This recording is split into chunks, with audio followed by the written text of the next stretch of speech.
The paramedic's voice on the other end of the line told my parents everything. My name. The intersection where it happened. The hospital they were taking me to. I know this because my husband told me afterward, word for word, because he'd been trying to piece together the same timeline I had, the one where my parents heard all of that, said they'd be right there, and then didn't come. Not for 3 hours.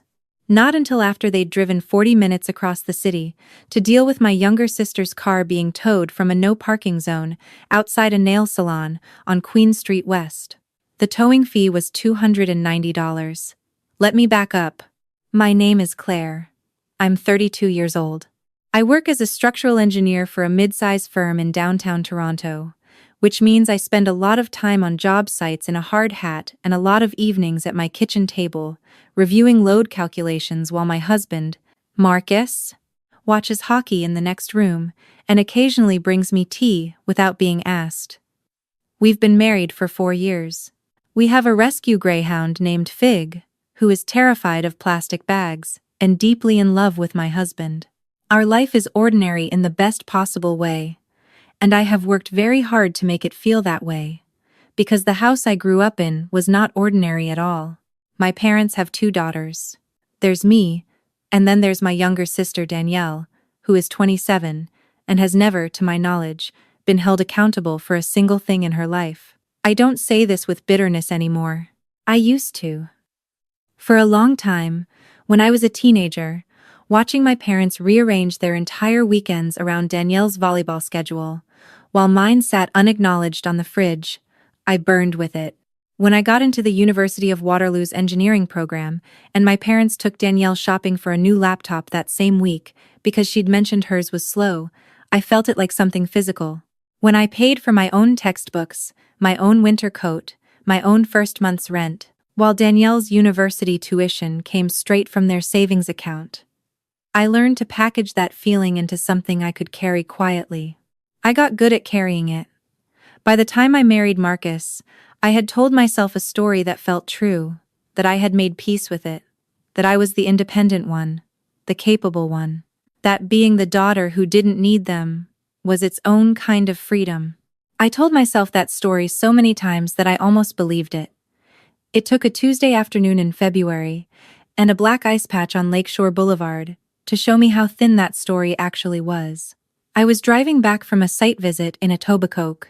It was 4:15 inches the afternoon, and the temperature had dropped fast enough that the wet road had gone glassy without any visible warning. I know what happened from the police report and from what witnesses told the paramedics, because I don't remember any of it. The car in front of me braked hard. I hit my brakes. My car didn't respond the way it was supposed to. The last thing I remember is the radio playing something I didn't recognize. I woke up in Sunnybrook. The first face I saw was not my husband's. It was not my parents'. It was a nurse named Patricia, who was checking something on the monitor beside my bed, and when she saw my eyes open, she said, very calmly, "Good morning. You're at Sunnybrook Health Sciences Center. You were in a car accident. You've been unconscious for about 2 hours. Can you tell me your name?" I told her my name. She smiled and said she'd let the doctor know I was awake. What I learned in pieces over the next hour. I had a moderate concussion, 2 cracked ribs, a fractured wrist, and a laceration on my forehead that had required stitches. I had been unconscious on arrival and for some time after, which was why the hospital had contacted my emergency contacts. My primary emergency contact was my husband. He had been on a site visit in Barrie with no cell service for most of the afternoon, and by the time he got the hospital's voicemail at 5:10 inches the evening, he was already in his truck driving south on the 400 because his colleague had gotten word through the firm's main office. My secondary emergency contact was my mother. The hospital had called her at 4:52 inches the afternoon. She had told them she was on her way. Marcus walked into my room at 6:43 inches the evening. He had driven 2 hours and 20 minutes from Barrie, in February highway traffic, and when he came through that door, he looked like someone had punched him in the sternum. He sat down beside my bed and took my unbroken hand in both of his, and didn't say anything for a while. Fig was at home alone. he said eventually. He'd called our neighbor to let her in. Did I need water? Did I need anything? Was I in pain? I asked him where my parents were. He got very quiet in a way that meant he was deciding how much to tell me. He told me everything. At 4:52 the afternoon, the hospital had reached my mother. She had said she was on her way. At 5:30, Marcus had called her from the 400 because he still had another hour of driving and wanted someone with me. My mother had not picked up. At 5:45, he'd called my father. My father had answered and told Marcus, with what Marcus described as complete calm, that they were dealing with a situation with Danielle, and they'd be there as soon as they could. Marcus had asked what situation. My father had said Danielle's car had been towed, and they were at the impound lot on Eastern Avenue trying to sort it out. The fee was $290, and Danielle didn't have it on her card. Marcus said he had sat with that information for a few seconds before he said, very carefully, "Your daughter is in the hospital with a head injury." My father said, "We know. She's being looked after. We'll be there soon." They arrived at 7:50 the evening. My mother walked in first. And the first thing she said was that I looked terrible and that the hospital lighting was unflattering. My father patted my foot through the blanket and said, "You gave us quite a scare, kiddo," in the voice he used when he was performing concern rather than feeling it. Danielle came in behind them. She had a new manicure. She looked at the monitor beside my bed with vague curiosity, like she'd wandered into the room by accident and was being polite about it. Marcus stood up from the chair beside me when they came in. I watched him look at my father, and I watched him decide, the way he always decided, to keep the peace. He shook my father's hand. He let my mother hug him. He sat back down and held my hand and stared at the wall. My mother asked if the doctors had said when I could go home. I said I was being kept overnight for observation because of the concussion. My mother said that was probably just them being cautious, that hospitals always kept you longer than necessary, that she'd read something about that. Danielle asked if the hospital had Wi-Fi. I was discharged the following afternoon with strict instructions about rest, a wrist brace, a prescription for pain medication, and a follow-up appointment scheduled for the next week. Marcus drove me home. He made soup. He set up the couch with 3 different blankets because I'd said I wanted to watch something low effort, and he sat beside me with Fig draped across both our laps, and for most of that evening we didn't talk about it. But then he said my name in the tone that meant he needed to say something, and I said go ahead. He asked me if I was going to say anything to them. I said I didn't know. He was quiet for a moment, and then he said, "Claire, your secondary emergency contact should be me. It should have always been me. Can we fix that?" I said yes. We fixed it that week. What I didn't say, because I didn't have the words for it yet, was that what had happened at the hospital wasn't the thing that was sitting in my chest like a stone. The stone was older than that. The stone had been there since I was 17, and watching my parents reorganize their lives around Danielle's needs like gravity, and it had just gotten a little heavier. The weeks after the accident were hard in the physical way my wrist made work difficult. The headaches from the concussion came and went without warning, and I was more tired than I'd ever been in my life. My parents called twice in the first 2 weeks. My mother called once to ask if I'd considered physiotherapy, which she'd seen advertised somewhere. My father called once to tell me about a parking dispute he'd had at the Costco in Scarborough that he seemed to think I would find interesting. Danielle did not call. What Danielle did do, about 3 weeks after the accident, was text me to ask if I could lend her $400. She'd had an unexpected expense, she said. She didn't specify what it was. She added a little emoji at the end that was meant, I think, to soften the ask. I stared at that text for a long time. Then I put my phone down and went and sat in the kitchen, and Marcus came in from the living room and looked at my face and said, "What happened?" I showed him the text. He sat down across from me. He said, "What do you want to do?" And I said, honestly, that I didn't know.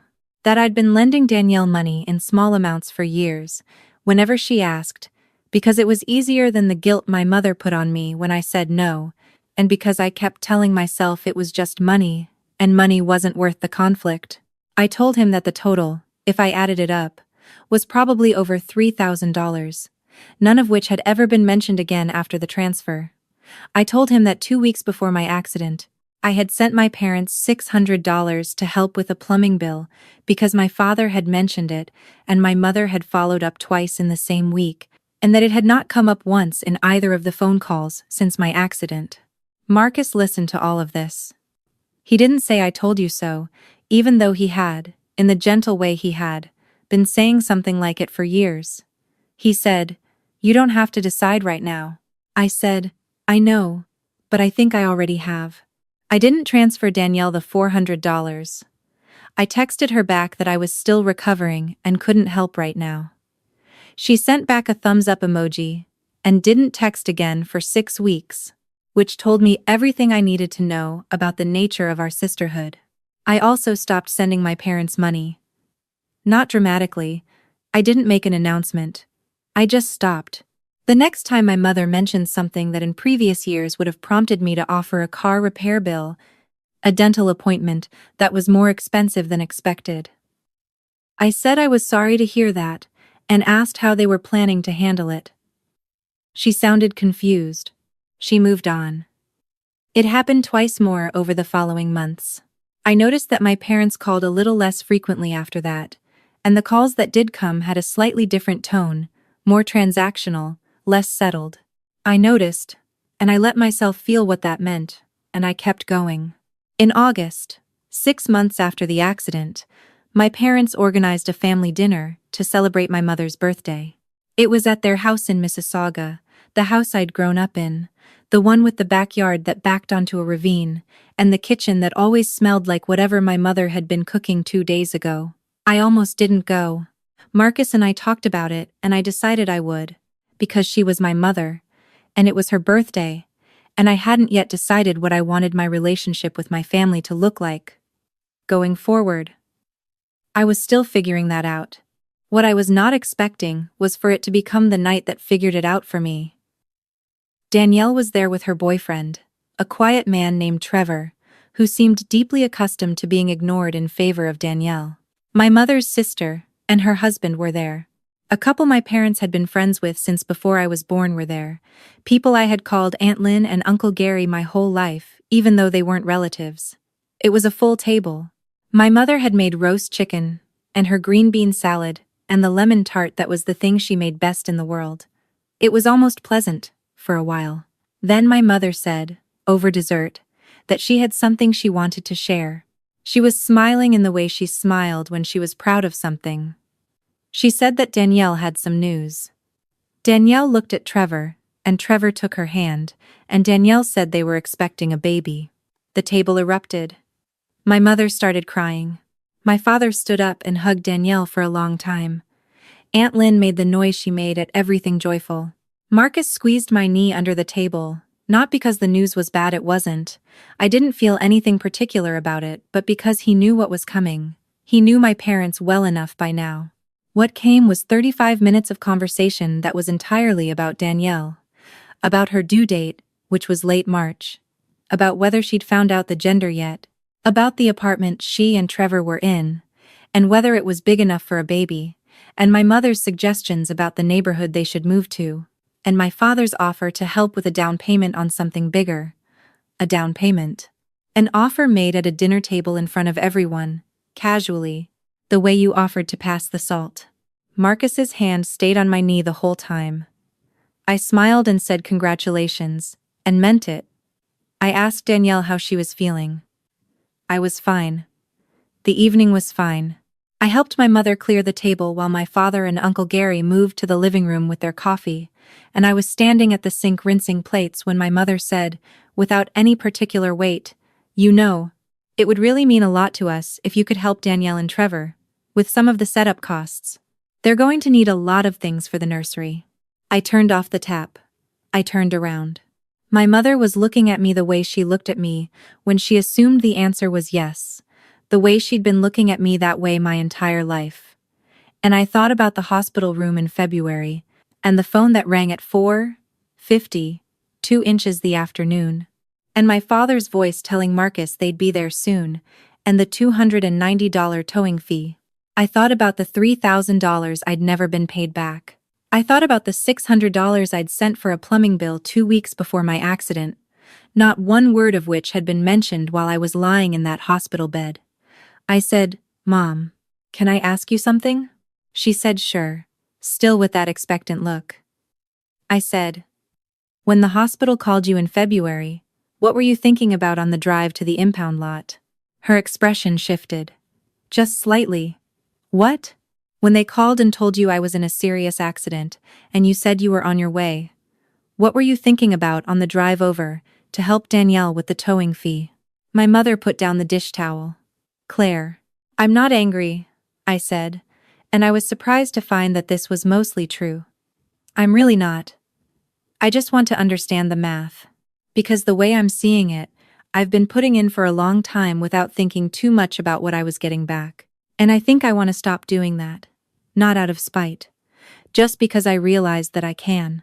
My mother looked at me for a moment, and I could see her cycling through the responses she had available, the guilt, the deflection, the implication that I was being selfish or dramatic or ungrateful, and I watched her decide which one to use.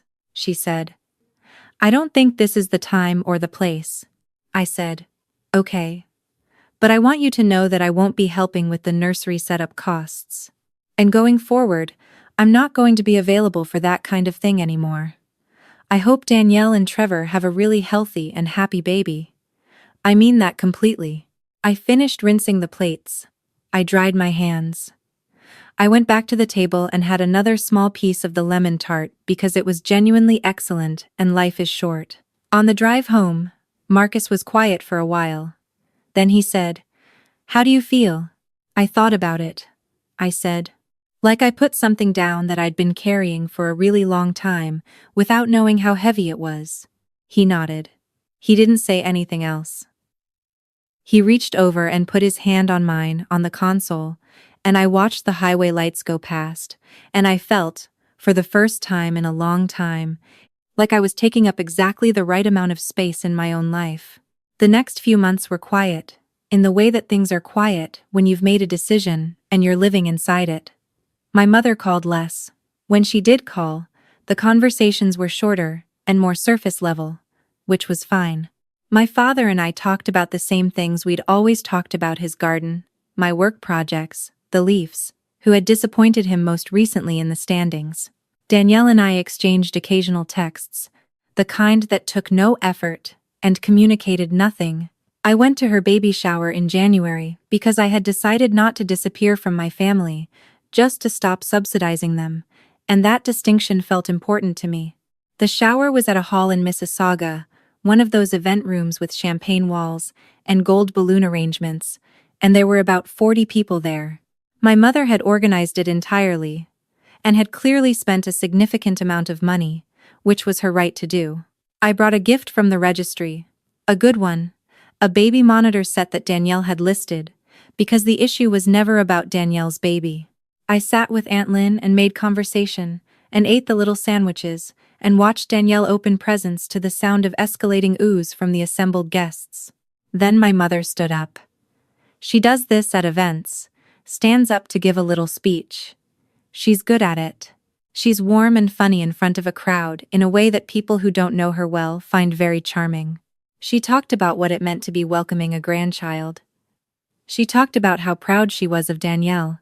She said that Danielle had always been the one who lit up any room she walked into, who had a gift for bringing people together, who had her father's stubbornness, and her mother's heart. She talked for about 4 minutes. I counted. She did not mention me. This is not unusual. I have been at family events my entire life, where my mother gives a speech and I am not mentioned. I have learned to not let it register. But what happened next was something I had not prepared for, which is that Aunt Lynn, sitting beside me, leaned over and whispered, "You okay, sweetheart?" And something about the gentleness of that, the fact that she had noticed and was checking, made my throat go tight in a way I wasn't expecting. I said I was fine, and I meant it, mostly. But the tightness stayed. After the formal part was over, and people were milling around with cups of tea and slices of cake, my mother found me near the gift table. She looked pleased with how the event had gone, the way she looked when she'd organized something well. She put her hand on my arm and said, "I'm glad you came." I said I was glad to be there. She said, "You know, I've been thinking about what you said. In the kitchen at my birthday dinner.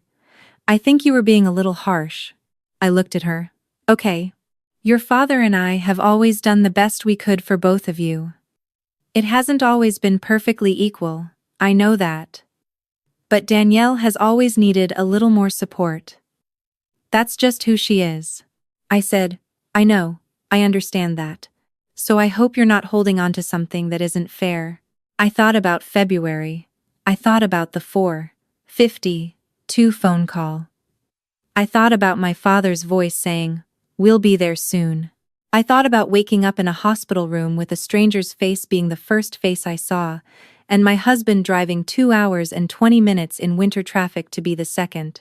I thought about the fact that my mother was standing here asking me not to hold on to something, and had not, in the 11 months since my accident, once said she was sorry. I said, "Mom, when I was in the hospital, did it occur to you to apologize?" She blinked. "We came as soon as we could." 3 hours later, Danielle needed $290, I said. She needed $290 and a drive to an impound lot. I needed my mother. The room was noisy enough that no one around us could hear this conversation. We were just two women standing near a table of pastel-wrapped gifts, talking in the way families talk at events quietly, with a lot happening underneath the surface. My mother said, "I don't want to do this here." I said, "I know. I'm not trying to do anything. I just want you to know that I remember what happened. And that I've spent a lot of time over the past year not saying it. And I think I needed to say it at least once, just so it's been said." She looked at me for a long moment. I watched her eyes, and I could see the thing she was deciding whether to apologize, whether to defend, whether to turn it around. "I have watched my mother make this calculation my entire life," she said. "You've always been the strong one. We knew you'd be okay." I nodded slowly. I said, "I know you believe that." I went and got a piece of cake. It was a good cake lemon, which seemed to be my mother's signature. I ate it standing near the window and looked out at the parking lot and the gray January sky over Mississauga. And I thought about what it means to be called the strong one, as though it's a compliment, as though it isn't just a way of saying we didn't have to worry about you.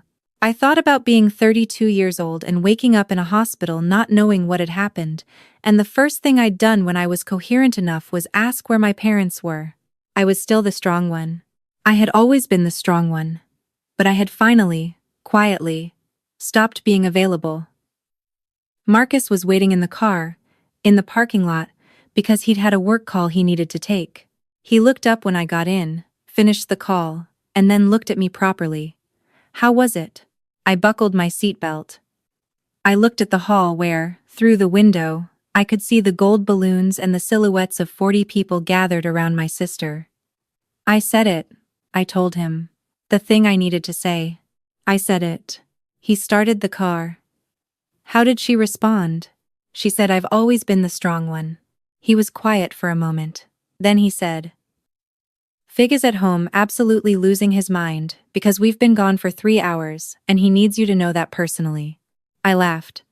Actually laughed. The real kind. The kind that comes from somewhere uncomplicated. "Then let's go home," I said.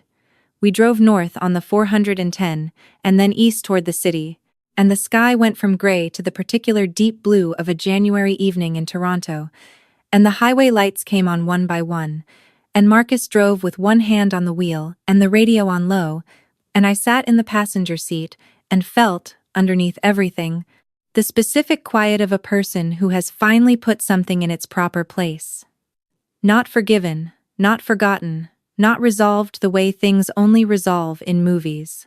Just seen clearly, said out loud, and set down. Some weights, I had learned, you don't put down all at once.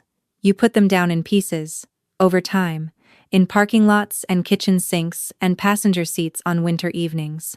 You put them down every time you stop waiting for the apology that isn't coming, and decide that it doesn't have to come for you to be okay. I was okay. I was actually more than okay. Fig was waiting at the door when we got home, vibrating with the specific distress of a greyhound who has been without his people for 3 hours and needs everyone to understand the severity of this. He pressed his long nose against my leg, and I crouched down and held his ridiculous silky head in both hands, and Marcus stepped over both of us to get to the kitchen, and the apartment smelled like the candle we kept on the bookshelf. And outside the window, Toronto did its ordinary nighttime thing, all lights and traffic and the distant sound of the world going about its business. I didn't need my parents to show up anymore. I think I finally believed it.